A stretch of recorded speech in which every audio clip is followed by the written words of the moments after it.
KT Ramarao దుకాణం లేపాడు. మళ్ళా అక్కడ యూట్యూబ్ ఛానళ్ళు పెట్టి మన సర్కారు ఊలగొట్టింది కదా, మనము 20 పెడదామని పెట్టారు, 20 ఛానళ్ళు పెడదామని పెట్టిరు. గచ్చగాడు బుచ్చగాడు అందరు నేర్కొచ్చి ఆయనతో పెట్టిరు. పెట్టి ఏం చేసింది, కేటీ రామారావు వాళ్ళకు టాస్క్ ఇచ్చిండు. ఏందా టాస్క్ అంటే, అరే మన పట్టభద్రుల ఎమ్మెల్సీ ఎన్నికలల్లా కాంగ్రెస్ పార్టీని మల్లన్న ఓడగొట్టుడు అయితట్లేదురా, మరి ఎట్లా సార్ ఏం చేద్దామంటే మల్లన్న మంచోడు కాదని బదనాం లేపుదామని పెట్టింది. ఆయన ఏం చేయాలి సార్ అంటే రోజుకో 2 వీడియోలు తయారు చేసి పెట్టరు మల్లన్న మంచోడు కాదని అని ఈ 20 మందికి చెప్పారు. పెట్టిన తర్వాత మళ్ళా 2 రోజులకు పిలిచినట. ఏమయ్యారో నేను చెప్పిన పని చేస్తే ఏం ఆడేమో అట్టేది కాబట్టి మీరు ఇట్లా చేస్తే అని అంటే, పెట్టినాం కానీ ఎవరు నమ్మతలేడు సార్ అంటున్నాడు. అంటే బర్రెకు సున్నం వేస్తే ఆవైతాది, బర్రెకు సున్నం వేస్తే ఆవైతాదన్నా. ప్రశ్న కడుపు మండి రావాలన్నా, పోరాటం కడుపు మండితో వస్తుంది. నీవు కడుపు నిండి దొంగ ఉద్యమాలు చేసి దొంగ మాటలు చెప్పుదామని తిరుగుతా ఉన్నావు. ఇలా ముఖ్యమంత్రి రేవంత్ రెడ్డి గారిని పట్టుకొని కేటీ రామారావు అంటాడు బ్లాక్ మెయిలర్ అంటాడు, తీన్మార్ మల్లన్నను పట్టుకొని బ్లాక్ మెయిలర్ అంటాడు. తీన్మార్ మల్లన్న ఈ 10 ఏళ్ళు బట్టి కొట్లాడుతుండు కదా, ముఖ్యమంత్రి మీ అయ్యనే కదా, మంత్రులు నువ్వు నీ బావనే ఉంటుంది కదా, మరి 10 ఏళ్లలో ఏం పీకిరా పట్టుకోక. ఇవాళ ఇదే తీన్మార్ మల్లన్న తన కుటుంబ ఆస్తులని ప్రభుత్వానికి రాసిచ్చి ఎన్నికలకు వస్తా ఉన్నా. మీకు దమ్ముందా వచ్చేతాను కానీ నేను అడుగుతా ఉన్నా, మీకు దమ్ముందా? దమ్ము ఇలా రైట్ టు రీకాల్ ని మా పైన ఇంప్లిమెంట్ చేసుకునేటువంటి నికార్స్ అయిన కాంగ్రెస్ పార్టీ కార్యకర్తగా వస్తా ఉన్నా. మీకు దమ్ముందా అట్లా రావడానికని నేను అడుగుతా ఉన్నా. ఏం చేసిరని వస్తారు మీరు? ఎంతమంది నిరుద్యోగుల జీవితాలతో ఆడుకున్నారు. అందుకోసమే సోదరులారా, ఇవాళ నిఠారుగా నిలబడి కొట్లాడిన మీ బిడ్డ తీన్మార్ మల్లన్న ఓవైపు ఉన్నాడు, ఇంకోవైపు ఆ దొంగల ముఠా ఉన్నది. పట్టభద్రుల ఎమ్మెల్సీ ఎన్నికల్లో మీరందరూ ఆశీర్వదించిన తర్వాత తీన్మార్ మల్లన్న మండలికి పోయిన తర్వాత మీ అందరికీ ఏ హామీలైతే మేమందరం ఇచ్చినామో ఆ హామీలను నెరవేర్చి మీ కాళ్ళు కడుగుతామని చెప్పి మీ అందరికి తెలియజేస్తా ఉన్న పట్టభద్రుల.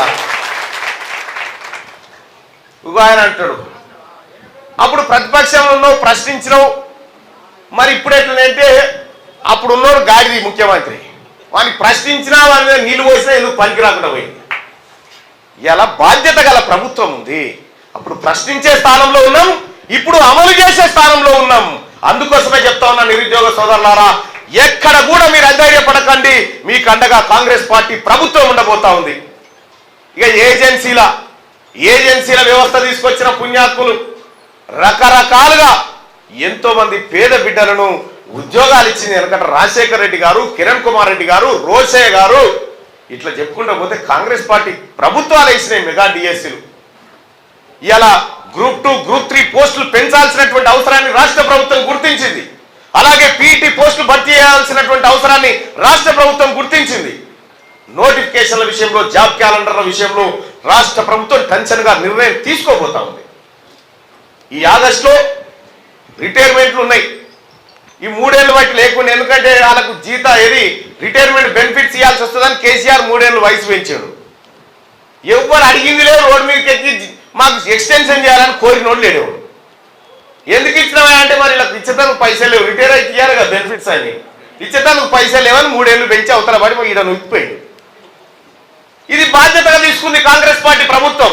నువ్వు ఏ వర్గాలనైతే రోడ్డు మీద పెట్టి ఆగం చేసిపోయినావో ఆ వర్గాలను తిరిగి ఆత్మగౌరవంతో బతికేటట్టు చేసేదే కాంగ్రెస్ పార్టీ ప్రభుత్వం. కాంగ్రెస్ పార్టీ ఆ పని చేస్తుందని చెప్పి తెలియజేస్తా ఉన్న సోదరులారా. రాబోయేటువంటి పట్టభద్రుల ఎమ్మెల్సీ ఎన్నిక 27 తారీఖు రోజు ఉంది. 27 తారీఖు రోజు ఉంటే ఈ భూపాలపల్లిలో 14,368 ఓట్లు ఈ భూపాలపల్లిలో ఉన్నాయి. నేను మనందరి ఆశాజ్యోతి మన పెద్దన్న గండ్ర సత్తాన్నని వేడుకుంటా ఉన్నా. సత్తాన్న, నీ తమ్ముడు నికార్సుగా నిజంగా కొట్లాడిందని చెప్పి నీ అంతరాత్మ చెప్తా ఉందా లేదా? నేను ఒకటే కోరుతా ఉన్నా, నీకు మచ్చ తెచ్చే విధంగా, నీ ఆత్మగౌరవం దెబ్బతినే విధంగా ఎట్టి పరిస్థితిలో నీ తమ్ముడు మల్లన్న పని చేయడు. నువ్వు ఇచ్చేటువంటి ఓట్లకు జవాబుదారీగా ఉంటాడని చెప్పి నీకు తెలియజేస్తూ ఈ 14,368 ఓట్లలో నాకు ఎన్ని ఇస్తావో చెప్పు. 90% 90% ఇస్తాం. పార్లమెంట్ లో ఇచ్చినాం, అసెంబ్లీలో ఇచ్చినాం. మా కార్యకర్తలందరూ కూడా ఇద్దామా లేదా? గట్టిగా లేదా? ఇద్దామా లేదా? ఎంత శాతం? ఎంత శాతం? ఓకే, ధన్యవాదాలన్నా. ఎందుకు చెప్తున్నారంటే పాలించే బరకే ఎక్కువ వినుకోవాలి. మా ఎన్ఎస్ఆర్ నవ్వుతాడు. వాస్తవం అన్న. ఎందుకంటే భూపాలపల్లిలో గ్రౌండ్ను కాంగ్రెస్ పార్టీని అంత నికార్సైన కార్యకర్తలను తయారు చేసి ఇవాళ ఎటో పోతున్న భూపాలపల్లి మళ్ళీ గుంజుకొచ్చినాడు. చౌరస్తా కాడ నిలబెట్టి ఆత్మగౌరవ జెండా ఎగరేసిన బిడ్డ కదా. అందుకోసం చెప్తా ఉన్నా, నేను పూర్తి స్థాయిలో నమ్ముతా ఉన్నా, విశ్వసిస్తా ఉన్నా. అన్న 90% కాదు, నువ్వు తలుసుకుంటే అన్ని శాతాలు కూడా ఇవాళ తీన్మార్ మల్లన్నకు. నిజంగా తీన్మార్ మల్లన్న దగ్గరికి ఓ కాంగ్రెస్ పార్టీ కార్యకర్తనే కాదు, ఆఖరికి టిఆర్ఎస్ పార్టీ కార్యకర్త వచ్చిండు నాడు. మంత్రి నిరంజన్ రెడ్డి కొట్టించిండని వచ్చిండు. వస్తే కూడా ఆ కార్యకర్త తరఫున నిలబడి కొట్లాడింది మళ్ళీ మనమే. బీజేపీ ఆయనకు వస్తే ఆపద వస్తే నిలబడ్డది మనమే. కాబట్టి వాళ్ళు కూడా వేస్తాను తయారున్నారన్న. వాళ్ళని కూడా ఒక మాట ఎవరో 1, 2 అటు ఇటు ఉంటే వాళ్ళు కూడా జస్ట్ నువ్వు పలకరిస్తే వాళ్ళు కూడా వేస్తారన్న. మొదటి ప్రాధాన్యత ఓటు. పోయినసారి ఏం జరిగిందో మీ అందరికీ తెలుసు. పోయినసారి నేను ఇండిపెండెంట్ గా చేసిన మా గండ్ర సత్తన్న నాకే చేసింది. అలా మా సత్తన్న ఈ తమ్మునికి అండగా నిలబడ్డాడు. ఆ రోజు సత్తన్న కనుసూపుతో చేసిన కార్యక్రమం ఇప్పుడు కాంగ్రెస్ పార్టీతో చేస్తే రెట్టింపు స్థాయిలో ఉంటుందని చెప్పి నేను నమ్ముతా ఉంటా. సోదరులారా, ఇక్కడ బ్యాలెట్ నమూనా ఇది. పట్టభద్రుల ఎమ్మెల్సీ ఎన్నికల్లో సీరియల్ నెంబర్ 2 అంటే మీద ఇంకొక ఆయన పేరు ఉంటుంది, ఆయన తర్వాత మన పేరు. ఏమని ఉంటుంది బ్యాలెట్ పేపర్లో మన పేరు అంటే తీన్మార్ మల్లన్న అని ఉంటుంది. ఈ తీన్మార్ మల్లన్న అనేటువంటి దానికి ఎదురుంగో ఖాళీ డబ్బు ఉంటుంది. ఆ ఖాళీ డబ్బల 1 నెంబర్ వేయాలి. 1 నెంబర్ వేసేసి ఆ డబ్బలు వేసేసి రావాలి అంతే. పెన్ను వాళ్ళే ఇస్తారు. ఏ పెన్ను అనేది ఆ పెన్నుతోని 1 నెంబర్ వేసి రావాలి. ఇక నేను మల్లన్న అంటే ఇష్టమని పోయినసారి ఒక రక్త తిలకం దిగిపోయింది దాని మీద. ఓటు చెల్లకుండా ఒక ఆయన రైట్ గుర్తు వేసిపోయిండు. అట్లా చేయకుండా కేవలం 1 నెంబర్ మాత్రమే వేయాలి. తీన్మార్ మల్లన్నకు ఎదురుగున్న డబ్బాలో 1 నెంబర్ వేసి మీరు ఆ డబ్బాలో పెట్టెలో ఓటేసి రావాలి. మరి కాంగ్రెస్ పార్టీ కార్యకర్తలు ఈ వారం 10 రోజులు ఏం చేయాలంటే ఇప్పుడే ఎటుపోయి అన్న లేవు అన్న కోఆర్డినేటర్ అన్న విజయాన్ ఉన్నాడు.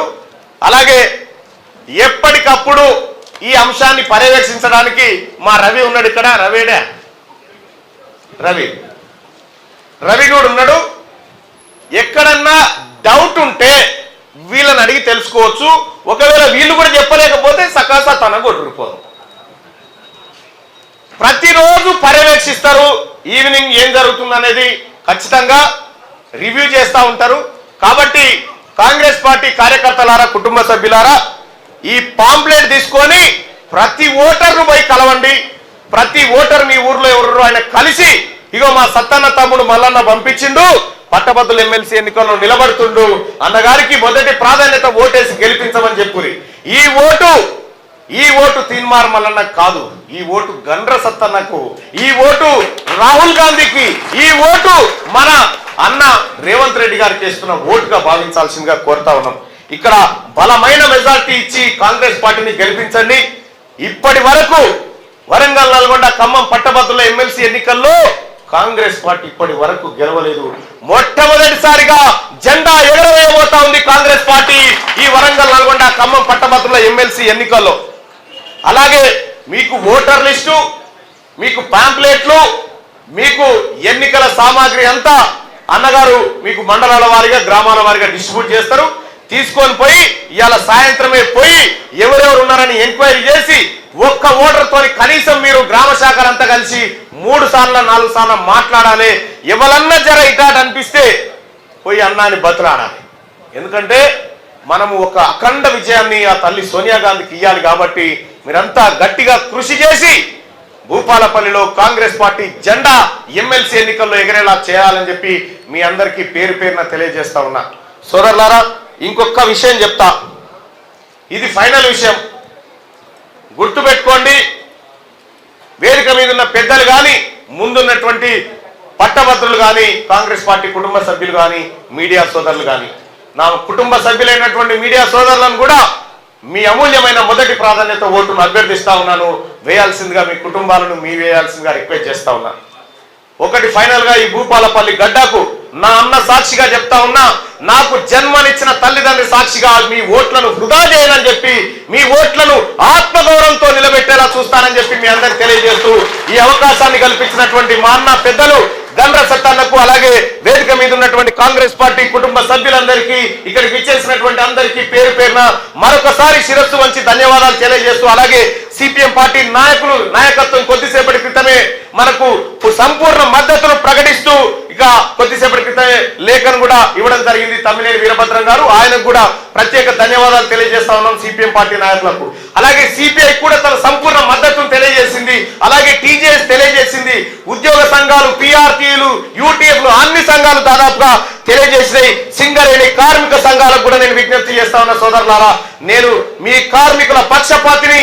గండ్ర సత్తన్న సింగరేణి కార్మిక పక్షపాతి, కాంగ్రెస్ పార్టీ కూడా కార్మిక పక్షపాతి. కాబట్టి సోదరులారా, సింగరేణి సోదరులకు కూడా విజ్ఞప్తి చేస్తా ఉన్నా, మీకున్నటువంటి ఐటీ సమస్యను కూడా త్వరలో పరిష్కరించేది కాంగ్రెస్ పార్టీ అని చెప్పి తెలియజేస్తూ అలాగే ఏ కష్టం వచ్చినా మీ సోదరుడు మీ తమ్ముడు తీర్మానం వలన అండగా నిలబడతాడని చెప్పి తెలియజేసుకుంటూ సెలవు తీసుకుంటా ఉన్నా.